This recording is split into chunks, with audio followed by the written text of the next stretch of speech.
In this video, we will discuss a special type of question, that is, we have to evaluate under root 12 by using Newton-Raphson method. तो mostly हमें कोई एक function given होता है f of x, जिसको correspondingly हम root of the equation calculate करते हैं, लेकिन अब हमने एक कांस्टेंट को वैल्यूएट करना है, इसकी वैल्यू वैल्यूएट करनी है बाय यूजिंग न्यूटन-रैप्सन मेथड। तो सबसे पहले हमें इस कांस्टेंट को एक फंक्शन में कन्वर्ट करना होगा, then we apply the Newton Raphson formula.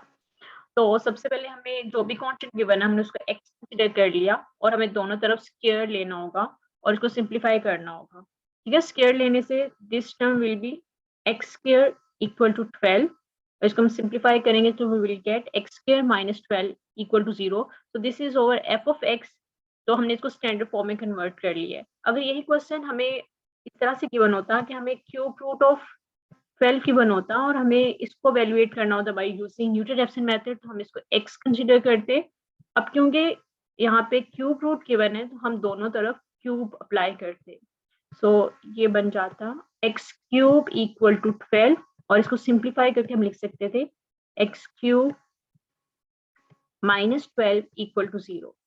लेकिन इस केस में हमें स्क्वायर गिवन था, स्क्वायर रूट गिवन था, स्क्वायर रूट ऑफ 12 को हमने वैल्यूएट करना था, तो हमने दोनों तरफ स्क्वायर अप्लाई किया और इसको स्टैंडर्ड फॉर्म में कन्वर्ट कर दिया। अब बाकी प्रोसीजर वही है कि जो हम न्यूटन-रैप्सन के लिए यूज करते हैं कि एक इंटरवल कैलकुलेट करेंगे जिसके कॉरस्पॉन्डिंगली फंक्शनल साइन ऑपोजिट हो, तो हम एक इंटरवल कैलकुलेट कर सकते हैं। हमने डिफरेंट वैल्यू सब्स्टिट्यूट की, तो फाइनली f of 3 पे फंक्शनल वैल्यू इज नेगेटिव और f4 पे फंक्शनल वैल्यू इज पॉजिटिव।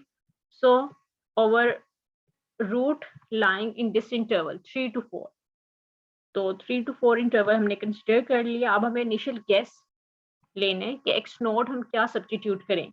तो न्यूटन-रैप्सन मेथड के लिए आप लोगों को हमने लास्ट वीडियो में डिस्कस किया था कि जो हम इंटरवल कंसिडर कर रहे हैं उसके कॉरस्पॉन्डिंगली हम उस इंटरवल के बिटवीन किसी भी value as initial guess consider कर सकते हैं। लेकिन अगर हमने एक्सट्रीम वैल्यू में से किसी एक वैल्यू को as a initial guess consider करना है, तो उसके लिए हमें इन दोनों वैल्यू के कॉरस्पॉन्डिंगली फंक्शनल वैल्यूज एवेल्युएट करना होगी। से इसके कॉरस्पॉन्डिंगली f of 3 को एवेल्युएट करना होगा और इसका मोड कंसीडर करना होगा, और f of 4 के कॉरस्पॉन्डिंगली फंक्शनल वैल्यू कैलकुलेट करनी होगी f of 4 और इसका मोड लेना होगा, और इन दोनों में से जो वैल्यू लेस होगी उसके कॉरस्पॉन्डिंगली हम वैल्यू को इनिशियल गेस ले सकते हैं।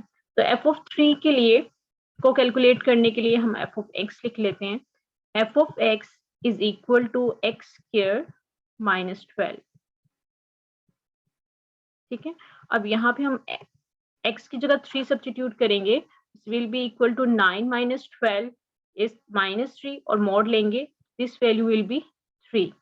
इसी तरह f of 4 कैलकुलेट करेंगे तो 4 square is 16 minus 12 is 4 और मोड ऑफ 4 is 4। तो अगर हम कंपैरिजन करें तो 3 is less than 4 और 3 के correspondingly this value is 3, x equal to 3। तो x नोट हम 3 कंसिडर कर सकते हैं। ठीक है, हम इसको एज इनिशियल गेस यूज करेंगे क्योंकि हमने न्यूटन-रैप्सन मेथड अप्लाई करना है तो हमें डेरिवेटिव भी चाहिए होगा। तो हमने f of x का डेरिवेटिव फाइंड आउट किया विच इज 2x। अब हमें फॉर्मूला वैल्यूएट करना है फर्स्ट अप्रोक्सीमेशन के लिए, x1 को वैल्यूएट करना है which will be equal to x naught minus f of x naught divided by f derivative of x naught and x naught is 3। तो हमें f3 कैलकुलेट करना होगा एंड f डेरिवेटिव ऑफ 3। तो values हमारे पास हैं, substitute करेंगे और इसको वैल्यूएट करेंगे। तो x1 is 3.5। अब सेकेंड अप्रोक्सीमेट वैल्यू कैलकुलेट करेंगे, इसी तरह थर्ड कैलकुलेट करेंगे, तब तक करते रहेंगे जब तक दो टर्म्स मैच ना हो जाए। तो हम ये प्रोसीजर करते रहेंगे और सेकंड के बाद हमने थर्ड अप्रोक्सीमेट वैल्यू कैलकुलेट की, इसी तरह फोर्थ अप्रोक्सीमेट वैल्यू कैलकुलेट करेंगे। तो फोर्थ अप्रोक्सीमेट वैल्यू कैलकुलेट करने के बाद हमें रिक्वायर्ड एक्यूरेसी मिल जाएगी।